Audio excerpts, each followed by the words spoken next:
Tonight, a fire raged in the capital city. It was a spectacular blaze, a tragedy of the first order.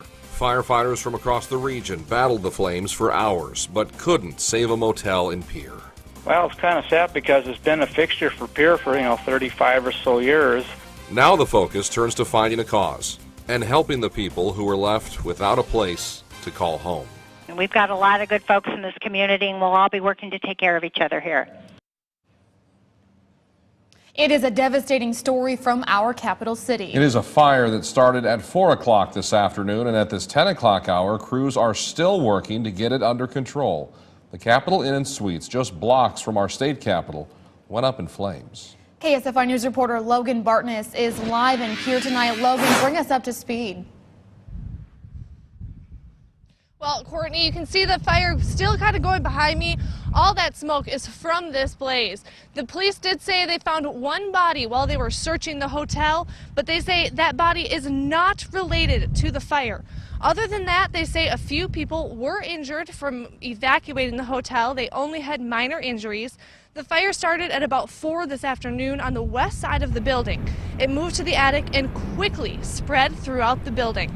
The firefighters worked to aggressively fight the fire, but by about 6:30, they switched to just trying to contain it from spreading to other buildings. No firefighters were seriously injured in this fire, and many roads in the area are blocked off. The fire chief says they are still investigating what happened. Everything is still under investigation, so until we get a handle on the firefight itself, we're going to take a look at that. We have investigating entities coming in from the state and other locations tomorrow that will start digging into the exact cause of this fire. Now you can see that there are quite a few crews still working on this fire. Hotel officials are not saying how many people were in the hotel. Live in Pierre, Logan Bartness, KSFY News.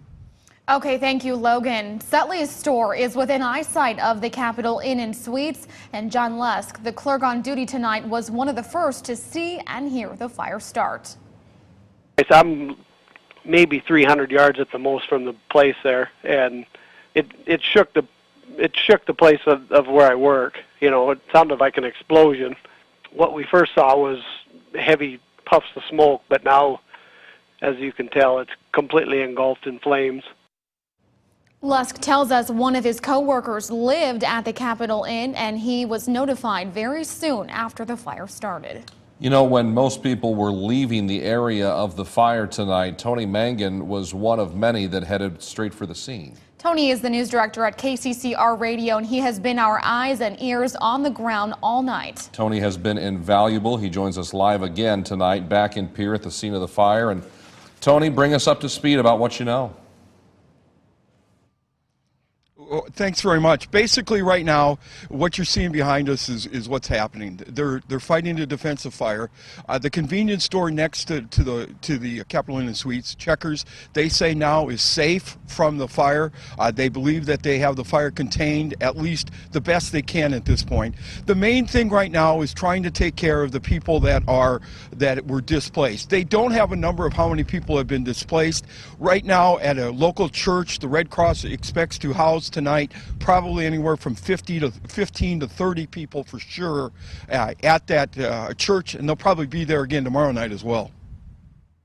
Tony, take us back a couple of hours. When you started talking with us about 5 o'clock this afternoon, what was going through your mind and what has been going through your mind all night? You've been in Pierre many years. What's this like to see firsthand?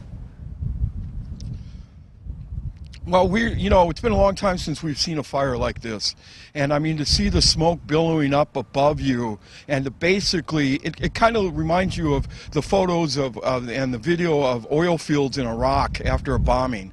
It was dark, you couldn't see anything at all, and you also have great admiration for the firefighters who were there. They're still there. They've been there now for 6 hours or more. They're going to be there for at least another 6 hours.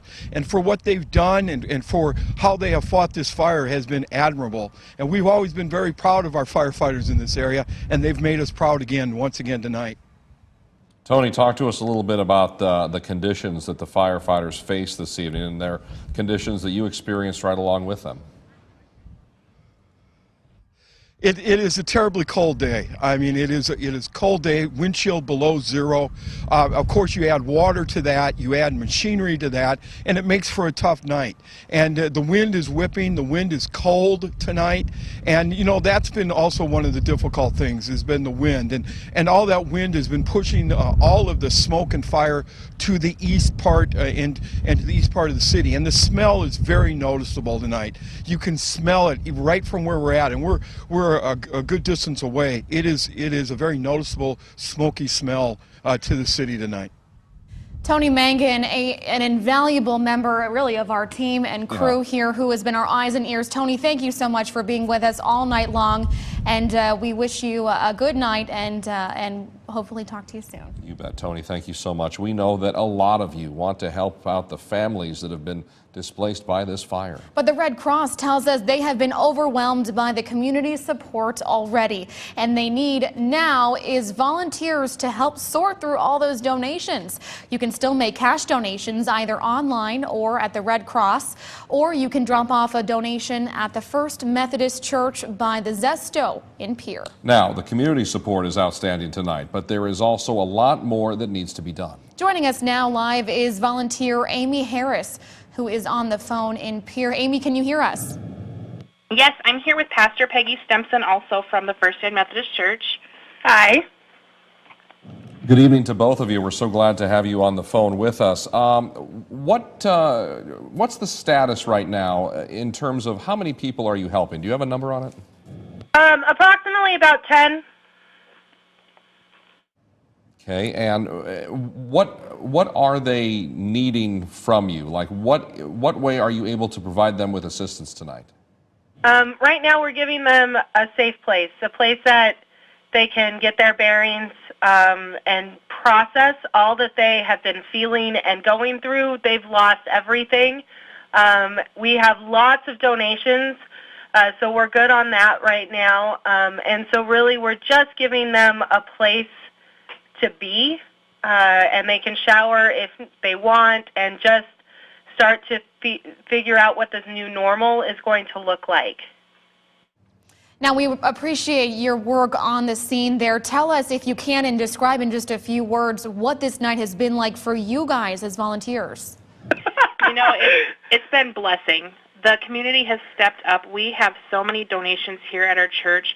There's also an overflow at the American Inn. The community of Pierre is amazing, in Fort Pierre. We have everything from diapers, formula, to clothes, toys. It's just been a blessing. Yes. All right, volunteer Amy Harris joining us on the phone tonight from Pierre as we continue to look at live pictures of this fire that does continue to burn tonight at the Capitol Inn and Suites there in Pierre. You know, this massive blaze really challenged the Pierre Fire Department. The city has about 50 to 60 volunteer firefighters at any given time. They will take turns working in shifts to battle this fire. Pierre Mayor Lori Gill credits the fire department's response to this blaze tonight. I don't know how serious this is going to end up being, but we'll be there for the people, and we'll pull all the factions together to figure out what the next steps will be and to lay out a plan of action. We've got a lot of good folks in this community, and we'll all be working to take care of each other here. We certainly are praying for everybody that's out there fighting in this cold weather and thinking about everybody, and I appreciate all the thoughts that are coming in from around the state. Mayor Gill tells us the city will set up a way for people to donate or provide assistance to help anyone who has been displaced by this big fire. Earlier tonight, we were able to speak with former Pierre firefighter Matt Jeffrey, who tells us when you fight a fire like this, you used what's called the surround and drown technique. Yeah, now that is where you position firefighters on as many sides as possible, and then you pour on as much water as possible. It goes through very quickly, it'll be very fast, and before you know it, they'll be on the other side of the building. So this is one of the things that's going to be tough to contain, because you can't contain it in one area. It's going to be all over the place, and you see that all sides of the building is being contained by the Pierre Fire Department. And Matt also told us something pretty fascinating about when firefighters arrive on a scene like this. He says mentally they need to slow themselves down. And when they slow down, Matt says firefighters don't get mentally overwhelmed and are better equipped to fight that fire. One mental health worker we talked to who works with low-income clientele, many of them calling the Capitol Inn and Suites home for long periods of time because they cannot afford some of their rental housing in town. Yeah, in Pierre, he says there are not a lot of options for those on fixed incomes. And Jeremy already knows that tomorrow is going to be a very tough day. With all hope and all of the resources that we can pull together through all of the nonprofits in town, we'll be able to make sure that they are safe, they have food, and that we get them a place to sleep in the next few days that they can call their own. I tell you what, when he called in tonight, it gave our coverage just a whole new different texture and context. You look at this from the vantage point of this is a fire, it has to be put out, it's inconveniencing people, it's putting people in danger, but the larger picture is that this is home, long-term home for a lot of people, and now those folks are homeless tonight because of what's happened. And as he said, tomorrow is going to be a busy day because he works with a lot of these people financially, especially. And he said there's not a lot of housing in town for people that he works with because, you know, $600–700 a month, you know, in rent, it's just not feasible for them. So this was their home, and there's going to be a lot of work ahead tomorrow. Yeah, indeed, a lot of work. Well, as we head to weather now here at 10, you can't help but think about what the firefighters in Pierre had to face tonight. Yeah, we teased you a little bit. Here's a picture of one fireman from the Pierre Volunteer Fire Department's Facebook page. Take a look. Paul Herman Jr., 29 years with the Pierre Volunteer Fire Department, and Phil, he's covered in ice. And, you know, that is not surprising. I mean, with the way the temperatures have been and the way the wind is, I mean, it's just horrible out there for just standing around, let alone doing what you can to fight a fire. Yeah. So, you know, hats off to those guys and gals that are out there working on this fire, not just in Pierre, but, you know, firefighters all over the area, too. So here's, earlier tonight, that's what it looked like. And, you know, it's been cold, it's been windy, and it's going to stay that way here the rest of the night. Now, let me show you a live shot. And, you know, that thing is still burning in some spots. I mean, this thing started at about 4 o'clock. Here we are about 10 minutes after 10, and still some flames coming up there, too. So, you know, that wind is just a bear out there, just helping to keep things going, I'm sure. Now, latest conditions right now, 10 degrees. It's only 10 in Pierre with a wind at 21 miles an hour. It's making it feel like -9 now, so that wind chill continues to slowly drop. And, you know, the wind is going to continue to be a factor through the night and during the day tomorrow as well.